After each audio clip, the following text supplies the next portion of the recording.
Let's cross now to the studio where we are joined by Enes Bayraklı. He is a political researcher here.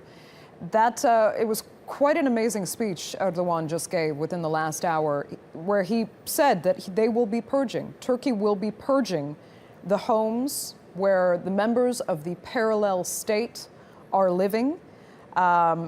They've also gone after the judiciary members he believes are complicit with Gülen's followers in the parallel state. And he says our American friends will return this head of terror from Pennsylvania to Turkey. So where that leaves you is to explain to an audience unfamiliar with this parallel state, who are the Gülenists? Why have they been such a thorn in the side of the Turkish government? Yeah. Gülen movement is an existential threat to Turkish state and Turkish society, Turkish democracy. And Gülen movement is an extremely hypocritical religious movement which is using deception as a main method to infiltrate Turkish state institutions, judiciary, military, police forces, and etc. Why? What do they want? They want to create that was their main aim, to create a parallel state, what we call parallel state, a state within the state. And their long-term goal was to take over the government.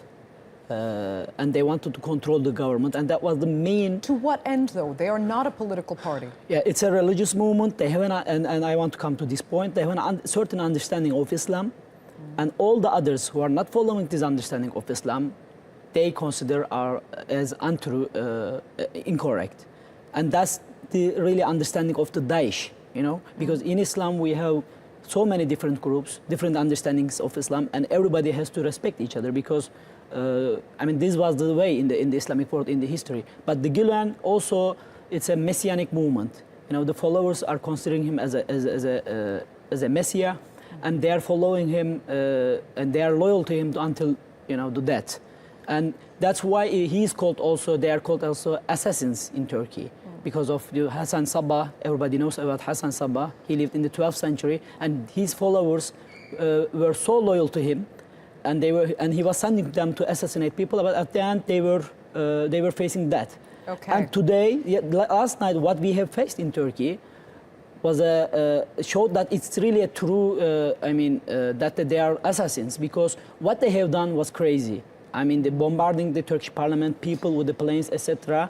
And you know, nobody really, I mean, it's so unreal, I mean. It is surreal, and it's so difficult, though, to try and reconcile the fact that Fethullah Gülen was once a very close ally of President Recep Tayyip Erdogan. In fact, many credited Gülen with helping bring the AK party to power. Now, they had a falling out. It's still not entirely clear how that happened, and It's clear, because in a certain point, he said, look, from now on, I'm going to control the state. I'm going to appoint the, you know, certain bureaucrats, the intelligence chief, and at that time Erdogan said no, you know, because he realized how dangerous became if he lets his followers to become so powerful. Because there are many groups in Turkey, many religious, social movements, other movements. They are all represented in all Turkish institutions, society, in academy, in judiciary. Okay, it's normal. However, after a certain point, if they follow a certain political goal, then it becomes dangerous, because, I mean, and that's what we have seen last night. Okay, well, the United States, Erdogan wants to see him extradited immediately. Mm-hmm. The United States has, as I said before, kept a very hands-off attitude with this man. Mm-hmm. And it's important to recognize that not everybody has a negative impression of him outside of this country. He's considered a terrorist here. Outside of the country, many people view him as one of the world's best philanthropists. He runs an Islamic organization that runs some of the most effective charities and schools on the planet, which was another point Erdogan made in his speech. Take your children out of these schools. Yeah. Okay? And now Gülen is saying that this coup was actually staged. So it's going to be difficult to convince the international community that this man, who is seen as the ultimate philanthropist by many Muslim followers, many of his followers, is actually the terrorist that Erdogan defines him as, and needs to be extradited to Turkey, where he's safely embedded in the United States. He needs to be extradited here to face trial. Let's face it, this man, he's a lying machine. literally. He's a lying machine. And there was an article in the Jerusalem Post 2 days ago, and he was described as a wolf in a sheep clothing. And he is writing certain things in Turkish, but what he is saying in English is totally different. So he has a hidden agenda, and if you read his writing, there are lots of anti-Semitic, let's say, statements in his statements, but in the United States, he represents him one of the biggest supporters of Israel and the Jewish people. Do you think the U.S. will be convinced?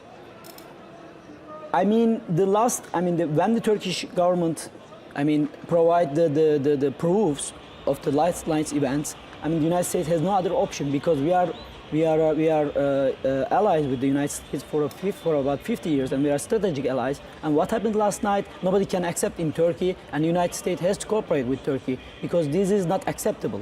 This is not the act of a friendly state. This is an act of enemy state.